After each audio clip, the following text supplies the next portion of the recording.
Bismillah. Assalamualaikum warahmatullahi wabarakatuh. Alhamdulillah. Wassalatu wassalamu ala rasulillah, amma ba'd. Apa kabar anak-anak Ustaz kelas 10?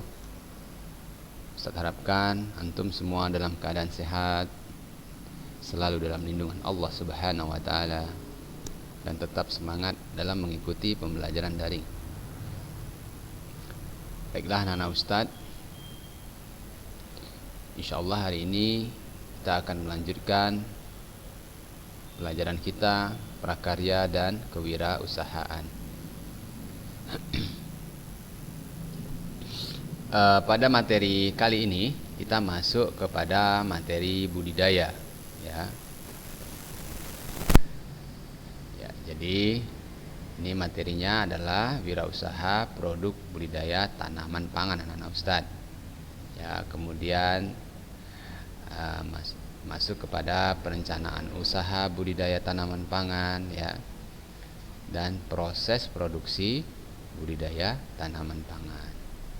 Kemudian kita dapat penghitungan harga pokok budidaya tanaman pangan, kemudian bagaimana pemasaran langsung tanaman pangan dan hasil usaha budidaya tanaman pangan tersebut. Baiklah anak-anak Ustadz, kita masuk ke dalam bab yang ketiga, ya. Jadi kita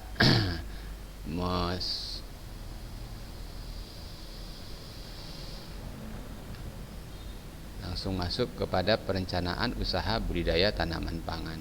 Jadi kalau kita bicara tentang tanaman pangan, ya anak-anak Ustadz, ini Indonesia, ya, dikenal dengan sebagai negara agraris, yaitu negara yang sebagian besar penduduknya mempunyai mata pencarian dalam bidang pertanian, seperti budidaya tanaman pangan, ya. Kelompok tanaman yang termasuk komoditas pangan adalah tanaman pangan, tanaman hortikultura, non tanaman hias, dan kelompok tanaman lain penghasil bahan baku produk pangan. Baiklah anak-anak Ustadz, dalam pembelajaran kita kali ini kita akan mempelajari, ya, tentang tanaman pangan, kemudian bagaimana tanaman pangan itu menjadi sumber utama bagi karbohidrat dan protein yang dapat memenuhi kebutuhan tubuh manusia. Ya. Hasil budidaya tanaman pangan dapat memenuhi, ya, dan dimanfaatkan untuk kebutuhan pangan sendiri. Ya, hasil budidaya tanaman pangan juga dapat diperdagangkan sehingga dapat menjadi mata pencaharian. Ya, hal ini menjadikan tanaman pangan sebagai komoditas pertanian yang sangat penting bagi bangsa Indonesia. Ya, Indonesia memiliki berbagai jenis tanaman pangan.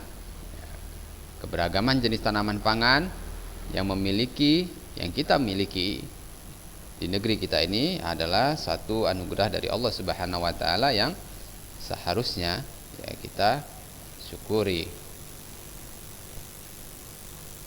Jadi anak-anak Ustadz,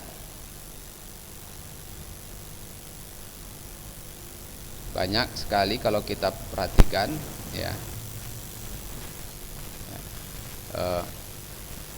yang dapat kita manfaatkan, ya, ya. Di Indonesia, ya, memiliki berbagai jenis anak-anak Ustadz tanaman pangan. Jadi kita dapat melihat, ya, pemanfaatan sumber daya alam yang kita miliki yang melimpah ini, ya, bisa dijadikan usaha untuk berwirausaha dalam bidang tanaman pangan, ya.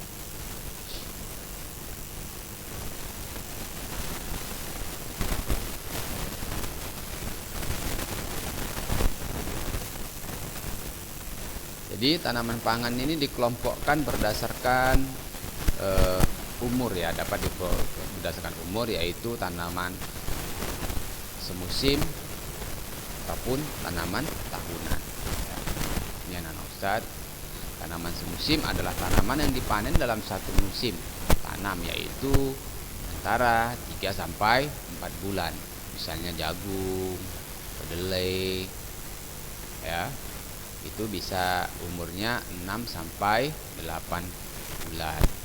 Atau seperti singkong juga. Tanaman tahunan adalah tanaman yang terus tumbuh setelah produksi atau menyelesaikan siklus hidupnya dalam jangka waktu lebih dari 2 tahun. Misalnya sukun dan sagu.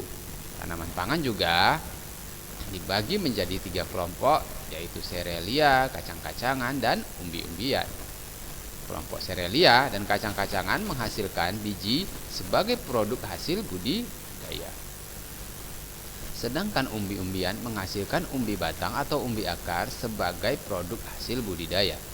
Nah, jadi anak-anak Ustadz, ini kita sudah paham bahwa tanaman pangan ini dapat dibagi menjadi 3, yaitu apa anak-anak Ustadz? Serealia, kacang-kacangan, dan umbi-umbian. Ya. Nah, ini perhatikan anak-anak Ustadz, ini satu contoh tanaman pangan, ya. Contohnya serealia, ya anak-anak Ustadz, ini sebelumnya sudah pernah kita pelajari ya, apa itu serealia, kacang-kacangan, umbi-umbian. Ya, ini hanya mengulang rasa materi ini. Jadi serealia ada jenis padi, jagung, dan sorghum. Sementara kacang-kacangan ya seperti kedelai, kacang tanah, kacang hijau, dan umbi-umbian singkong, ubi jalar, dan talas. Yang semuanya ini Ustaz rasa tidak sulit kita temui di lingkungan sekitar kita juga, Ustaz, ya. Dan kadang dapat juga tanaman-tanaman ini ya kita tanam ya di lingkungan pekarangan kita bisa. Kecuali padi ya anak-anak Ustaz ya, padi ini kayaknya perlu sistem perairan yang baik ya. Baiklah, berbagai jenis tanaman yang tumbuh di negeri kita ya, ini ada sebagai berikut nih anak-anak Ustadz ya. Antum boleh ya catatkan materi ini di dalam catatan antum ya. Padi atau disebut dengan Oryza sativa ya. Padi memiliki batang berbuku, berongga, daun dan anakannya tumbuh dari buku dan batang.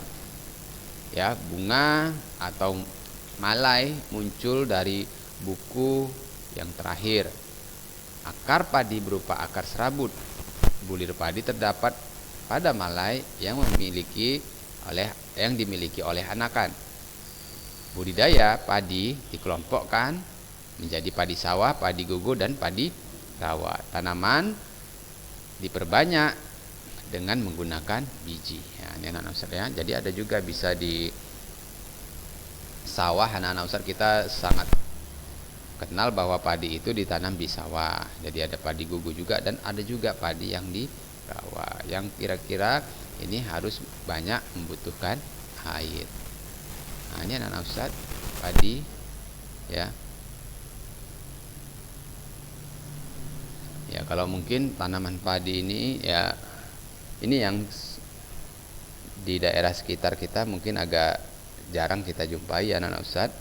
Tapi kalau kita udah mulai masuk ke dalam lokasi pedesaan ya, kita bisa melihat tanaman ini.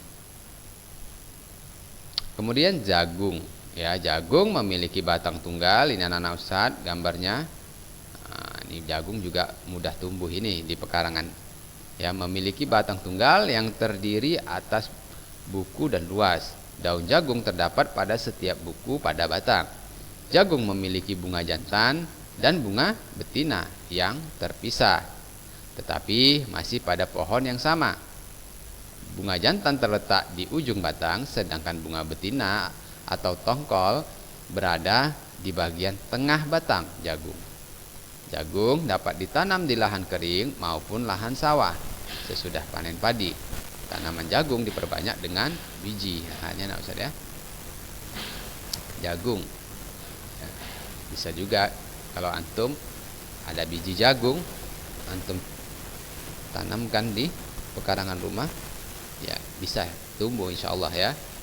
Dia tidak mesti di tempat yang khusus. Bahkan di sini diberitahu bahwa dapat juga ditanam di lahan sawah ya, sesudah panen padi. Nah, berikutnya adalah sorghum ya, atau disebut dengan sorghum bicolor. Tanaman sorghum sekilas mirip dengan jagung. Nah, kita lihat gambarnya anak Ustaz. Ini dia. Ya, tentunya mirip ya anak Ustaz dengan jagung ya, tapi ini daunnya sedikit berbeda. Sorghum memiliki batang yang berbuku-buku. Kadang sorghum juga dapat memiliki anakan. Sorghum memiliki bunga yang tersusun dalam malai yang terdapat di ujung batang. Sorghum diperbanyak dengan biji. Sorghum dapat ditanam pada berbagai kondisi lahan, baik lahan subur, lahan kurang subur, lahan marginal, karena sorghum memiliki daya adaptasi yang luas. Nah, ini anak-anak Ustaz lebih mudah tumbuh. Ini dia pohonnya. Berikutnya adalah kedelai atau disebut dengan glycine max ya. Kedelai merupakan tanaman semusim dengan tinggi tanaman antara 40 sampai 90 cm. Ini anak-anak Ustaz ya. Kedelai. Antum sering nih makan makanan olahan kedelai tentunya ya. Memiliki daun tunggal dan daun bertiga atau trifoliate ya.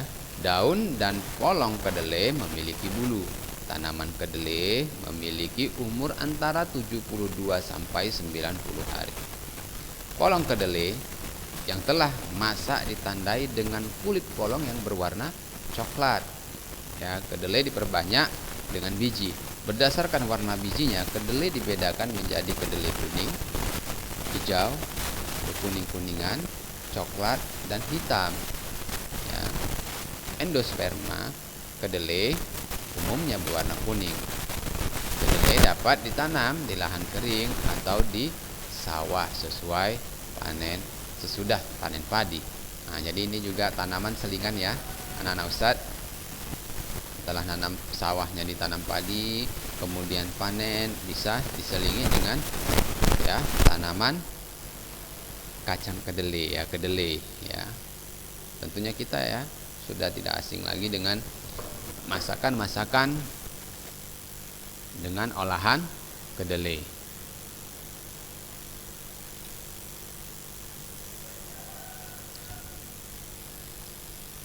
Ya, apa saja kira-kira?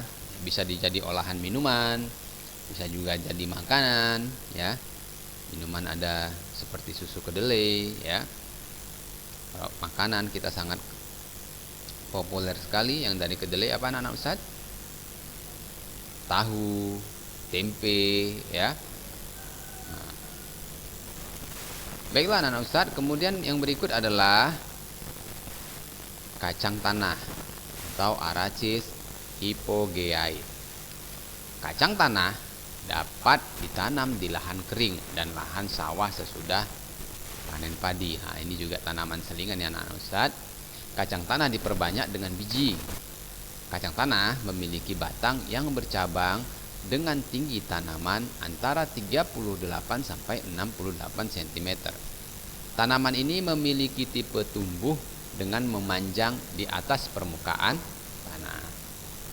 Kacang tanah memiliki polong yang tumbuh dari ginafor di dalam tanah. Kacang tanah dapat dipanen pada umur 90 sampai 95 hari setelah tanam. Ya, ini anak Ustaz cukup panjang juga ya anak Ustaz, 90 sampai 95 hari ya. Sekitar 3 bulanan ya anak Ustaz. Ini kacang tanah ya.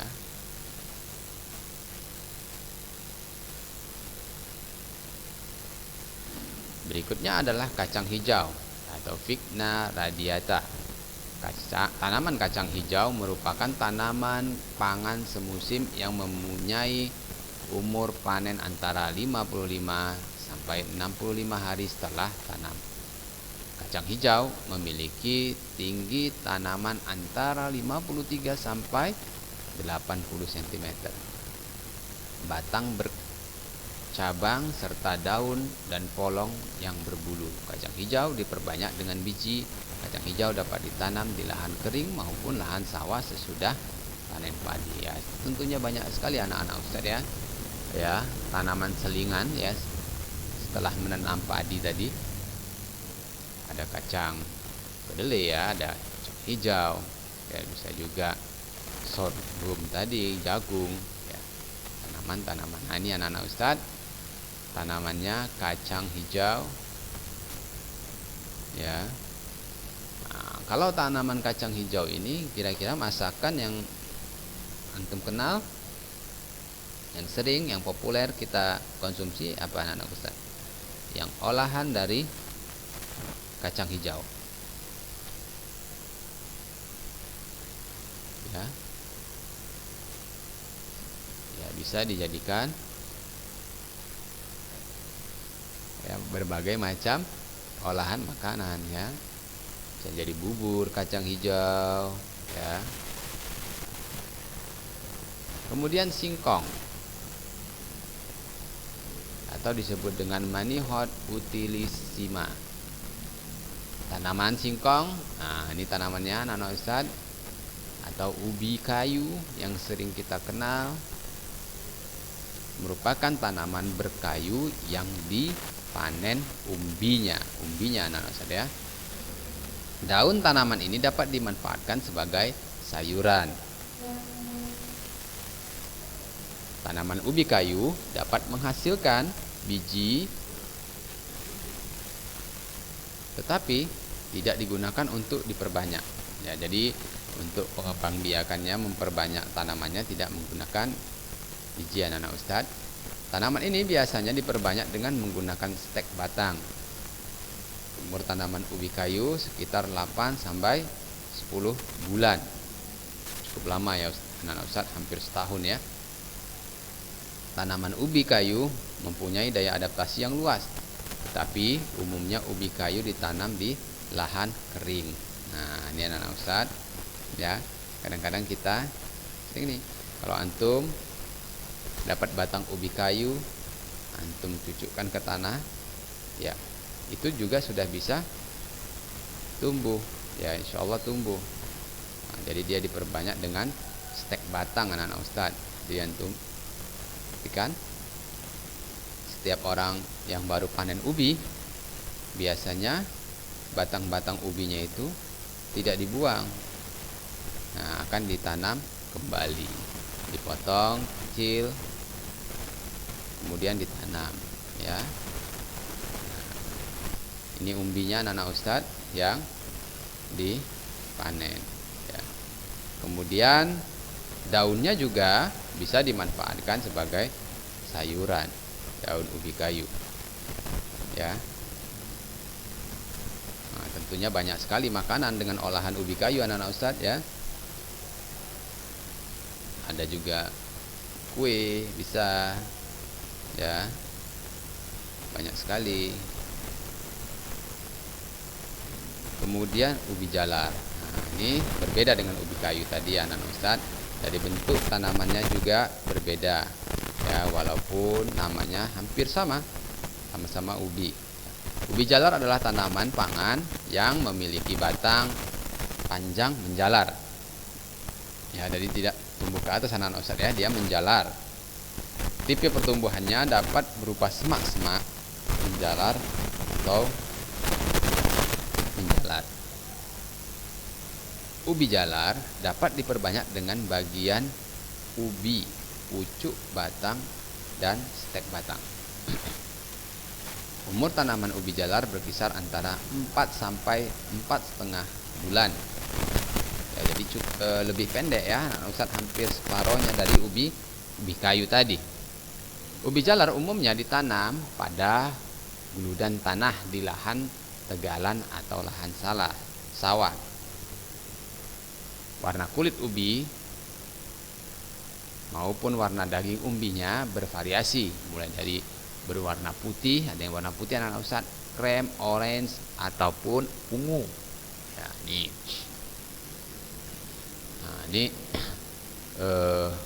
pengalaman Ustadz, ubi jalar ini ya, kalau dimasak dia teksturnya lebih lembut dibandingkan ubi kayu tadi ya.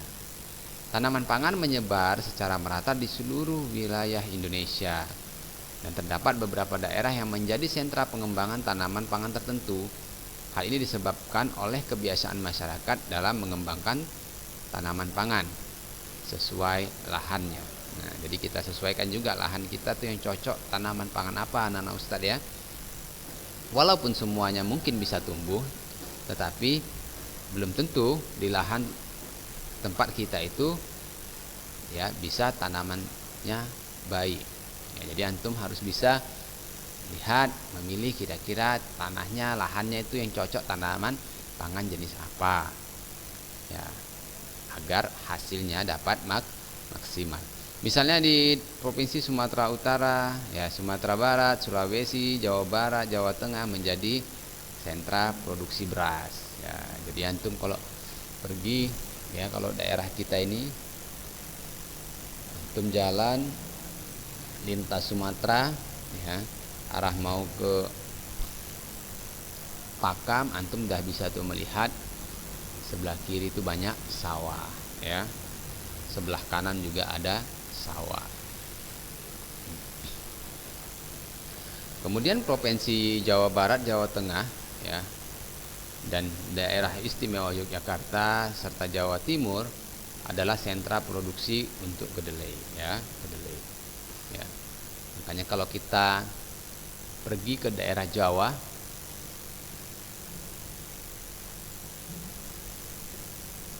selalu kita akan menemukan masakan-masakan dengan olahan dari kedelai ya. Kalau antum pergi ke daerah Yogyakarta, setiap warung-warung yang ada di daerah sana itu pasti menyediakan masakan dengan olahan kacang kedelai ya. Ada tempe, tahu, sudah menjadi menu yang wajib yang ada setiap saat ya. Nah, karena mungkin daerah ini juga ya sangat ya tinggi produksi untuk kedelainya. Jadi sentra produksi kedelai ya anak-anak Ustadz. Nah, kalau kita di daerah Sumatera Utara belum tentu ya, belum tentu setiap warung menyediakan masakan olahan kedelai. Oke, sampai sini kira-kira anak-anak Ustadz sudah mulai memahami ya tentang beberapa jenis tanaman pangan ya. Anak-anak Ustadz, tanaman pangan yang ada di wilayah Indonesia ya. Ya, tanaman pangan yang banyak menghasilkan ya protein dan karbohidrat ya.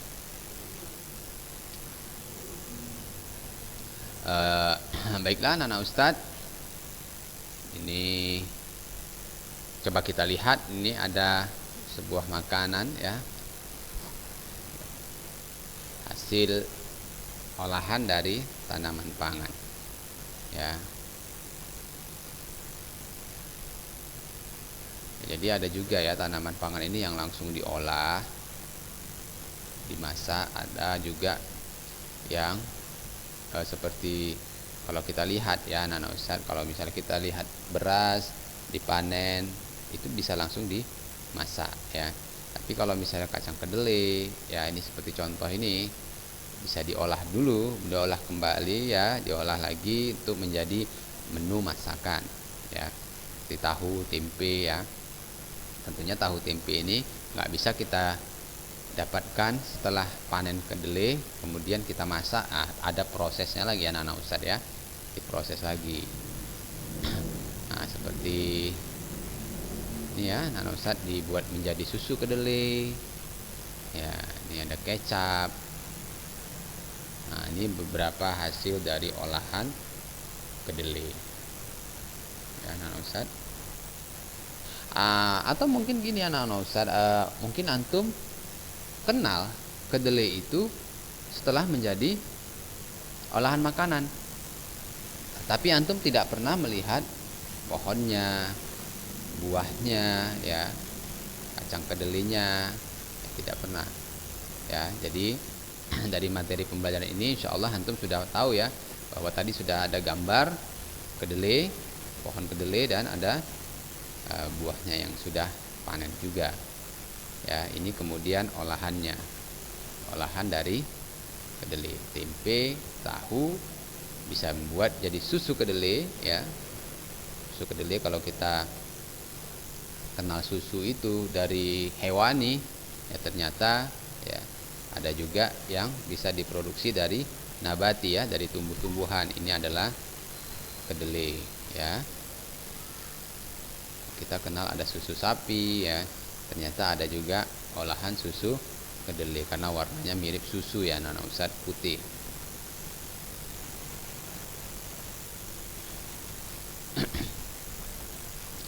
Baiklah anak-anak Ustaz, ini ada hari ini Ustaz sampaikan materi kita mengenai tanaman pangan, ya. Ada beberapa jenis tanaman pangan yang berada di wilayah kita, di negeri kita Indonesia, ya, dan beberapa daerah yang menjadi sentra produksi tanaman-tanaman tertentu. Baiklah anak-anak Ustaz, Ustaz berharap setiap materi yang Ustaz sampaikan antum dapat mencatatnya agar antum dapat mengulangnya kembali di rumah, ya. Mungkin ini saja yang Ustaz sampaikan pada materi pembelajaran kita hari ini. Mudah-mudahan apa yang Ustaz sampaikan dapat menjadi ilmu yang bermanfaat bagi kita semua dan menambah wawasan antum. Kita tutup pembelajaran kita hari ini. Subhanakallahumma wa bihamdik, asyhadu an la ilaha illa anta, astaghfiruka wa atubu ilaik. Assalamualaikum warahmatullahi wabarakatuh.